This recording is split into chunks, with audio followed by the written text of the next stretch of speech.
If you thought Darvin Ham was the problem, the Lakers might think a podcaster is the answer. Paul George thinks the Clippers' addiction to hero ball cost them in the playoffs, and the winningest GM in Chargers history passes away. Good morning. I'm James. This is your daily dose of sports and snark for the greatest sports city in the world, Los Angeles. This is the faithful Angelenos morning report. So, it is May 13th, 2024. I have moved on to Illinois for work. Again, sucks for me. But we always have LA sports. Look on the brighter side of things. And if you'd like being in the know about LA, clickety-clack the like button. Clickety-clack the subscribe button. There's a notification bell. Hit that. It'll let you know when we drop new content. Sharing is caring. Let people know we exist. And by all means, comment. Now, before we go through the news and notes, a look at the scoreboard. Admittedly, a little frustrating day for the Angelenos, but stick with me on this. Slime Diego 4, Dodgers 0. Some of you are irritated over this false sense of superiority that the Padres fans will have over one game or one weekend. And I get it, because Slime Diego bases their entire self-worth over a Will Ferrell movie, for Pete's sakes. But here's why you should shrug your shoulders over this one. The Dodgers still lead the division by 5.5 games. 2, it was Walker Buehler's second start in almost 2 years. Him getting out healthy is the primary objective. Same, I might add, for Shohei Ohtani, who did not play because he had a little back stiffness. I don't have a problem with any of that. This is not a pennant race. Had the Puds lost, they would be 7.5 games out, and their season is effectively over. They were playing for their lives. The Dodgers have way bigger fish to fry than a game in May. Oh, by the way, Buehler allowed a couple of solo home runs in the first inning, so there's that. Talk about frustrating for Angel City FC. Houston got the game-winning goal in the 8th minute of second half stoppage time. Houston 1, Angel City 0. Meanwhile, today, the Dodgers are at Scum Francisco at 7:45. Yoshinobu Yamamoto is 4-1 with a 2.79 ERA. Jordan Hicks, 3-1 with a 2.30 ERA. And by the way, Ohtani is expected to play. So we'll get to the news. Shams Charania, The Athletic, is reporting that the Lakers want to interview 4 people for their vacant head coaching position. Kenny Atkinson and James Borrego, who at least have some NBA coaching experience. Then comes former Clippers sharpshooter turned pundit turned podcaster JJ Redick and Denver assistant David Adelman. Now, Atkinson coached in Brooklyn and was okay until the Nets landed Kevin Durant and Kyrie Irving, and they both combined to run him out of town, which is hilarious. Because if Atkinson can't handle them, what makes anybody think he can handle LeBron James, right? Borrego, meanwhile, coached in Charlotte, but let's be real. It doesn't matter who coaches in Charlotte. You could pump 150,000 volts to reanimate the dead tissue of Red Auerbach, and Charlotte would still be lucky to win 20 games. But still, CBSSports.com cited ESPN's Adrian Wojnarowski. Wojnarowski is reporting the Lakers are intrigued by the podcaster as the next head coach. Redick, a podcaster. And yes, I'm aware that Redick had an NBA career. He's a podcaster. Yes, I realize he played for Duke. He's a podcaster. Anything anyone says to me about the alleged virtues of JJ Redick, who has never been a head coach, my reply is going to be, he's a podcaster. Oh, but he runs 2 podcasts. Great. That means now people ignore him in 2 ways. Joe Rogan, tremendous podcaster. Joe Rogan likes to talk a lot about MMA. Joe Rogan is not qualified to fight in a cage. Okay? So what are we talking about? So Wojnarowski, who has a rep of breaking major NBA transactions, is the guy who claims that the Lakers are intrigued. Maybe they are. Or maybe Woj is helping out another ESPN pundit that he likes? Is that possible? There is one selling point to Redick coaching the Lakers. One. He's pals with LeBron James. But so what? At least Darvin Ham had some assistant coaching experience, and as a former player, he was supposed to be able to relate to players too. Anybody remember that? Take a moment and put the best spin on this. You could say that there have been broadcasters, if you want to tell me this, okay, you could say that there have been broadcasters who have successfully transitioned to winning titles as head coaches, to which I would reply, podcasting is to broadcasting as is cutting lasagna is to open heart surgery. Huge bleeping difference. That, and by the way, if you're going to say Pat Riley and Steve Kerr being broadcasters who went into coaching, both of them worked for NBA front offices prior to becoming the head coach. Riley was working for the Lakers prior to becoming the head coach of the Lakers. Steve Kerr was working in the front office of the Warriors prior to becoming the head coach of the Warriors. They at least knew the cultures of the teams they were taking over. They knew the players of the teams they were taking over. Unlike Redick, you hire Redick, what does he do? He unplugs the Best Buy microphone from an outlet in his garage and drives to Crypto.com arena? Really? Adrian Wojnarowski hyping up JJ Redick. If you believe Paul George returning to the Clippers is a fait accompli, this next quote might make your blood run a little cold if you're a Clippers fan. Quote, "You try to play hero ball, you try to make the big plays, you try to be the scorer and be dominant, but you fail to realize sometimes you have to take what the defense gives you and it might not be your night.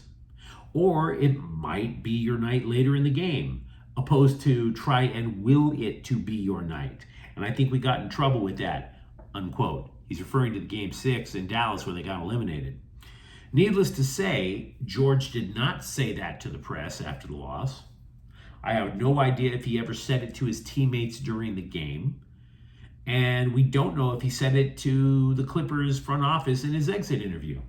No, Paul George waited to be in the safe space of his own podcast. Podcast. There's that word again. He waited there in order to spill the beans. Here's what makes the quote problematic. Who played hero ball? Look at Game 6. It sure as hell wasn't going to be Kawhi Leonard. He was injured. That leaves either Paul George or James Harden. So which one of them? Now, both of them jacked up a lot of errant threes in Game 6. They both combined to go 2 for 16 from 3 in that game. But would Paul George really be calling out himself without using his own name? Wouldn't he say, you know what, I could have done a lot more? Didn't say that. And then you remember how James Harden, who has a lengthy history of ball hogging and vanishing in the playoffs, when he arrived in LA, James Harden declared, "I am the system." You could easily argue then that even though he didn't name James Harden, he was blaming James Harden. You could make that argument. Now, George, as we've been talking about for months, is about to become a free agent. He could stay with the Clippers, but look, if he thinks that this is the inevitable result of staying in LA, right, that you won't have Kawhi Leonard available for the playoffs, and oh, by the way, Harden is insisting that he is the system. What's to stop you from leaving to get a better shot at a ring? You tell me. Side note about both the Lakers and the Clippers, the NBA draft lottery was held yesterday, and look, neither team has a lottery pick, so who cares, right? But Sunday was also a day for every jerk to update their NBA mock drafts. To remind you guys, we don't spend a lot of time talking about mock drafts here because they're as accurate as monkeys throwing feces against a wall. But if it matters, what is consistently popping up in these mocks is not about the Lakers and the Clippers. It's more about the local colleges. USC's Isaiah Collier supposedly being a lottery pick. UCLA's Bona supposedly is a second rounder. And USC's Bronny James doesn't get drafted at all. But should we buy that? Because look, I mean, you don't think these mock draft experts are looking at each other's copy? And speaking of copying and pasting, maybe an adjustment here or there? It could be an echo chamber.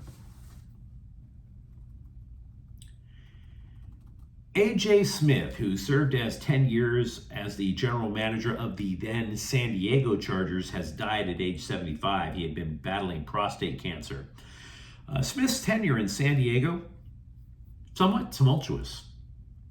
He is considered the franchise all-time winningest GM, for example, but that did not include getting to a Super Bowl, much less winning it.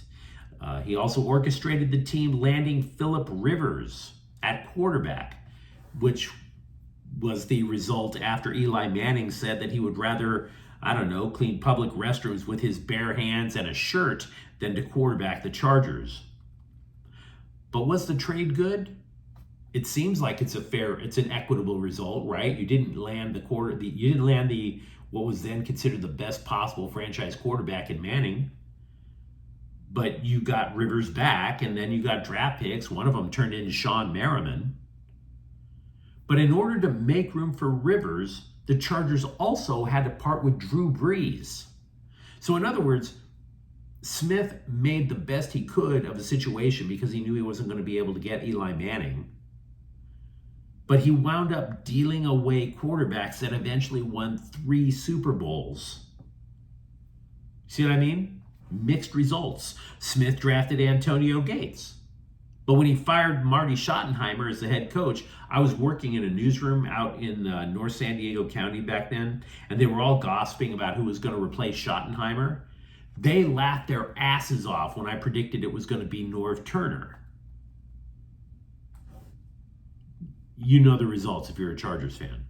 So Smith, again, like us all, we all have our good things, we all have our bad things. So did AJ Smith. And Smith, though, wound up with having a surly relationship with the San Diego press corps.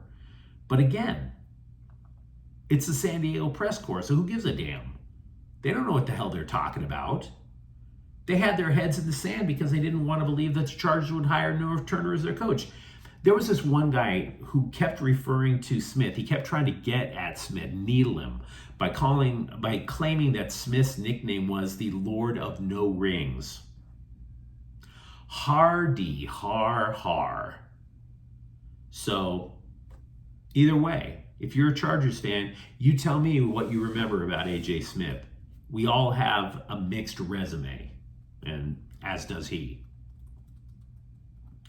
The Rams have signed their second-round draft pick, Braden Fisk, a defensive lineman out of Florida State. Look, nobody thought there was going to be a holdout, so this is good, but this was also to be expected. And the Sparks made necessary cuts to their roster on Sunday to get to 12 players, which included a little surprise, a little one. Guard Mackenzie Forbes, who was a third-round draft pick just a few weeks ago, taken out of USC, she was among those who were clipped. Now, Forbes only played 8 minutes in the preseason, so you had to believe that there was a reason for that she was probably on the chopping block way before those preseason games started to take place. Either way, the Sparks have their 12 ladies. They will open the season on Wednesday at home. Home being the Long Beach Pyramid, but so be it. But you let me know what you think in the comments thread. Talk to me, for example, about if you're okay with how the Lakers coaching search is going, because I sure the hell aren't. Do you believe that Paul George is talking about James Harden playing hero ball, and if that's going to influence his decision on staying? And if you enjoyed the content, don't forget to subscribe to Faithful Angelenos. We're talking LA sports every single day here. Thank you for watching. I'm James. We'll be back tomorrow. Faithful Angelenos is a Ken Cortell Queso production. Take care.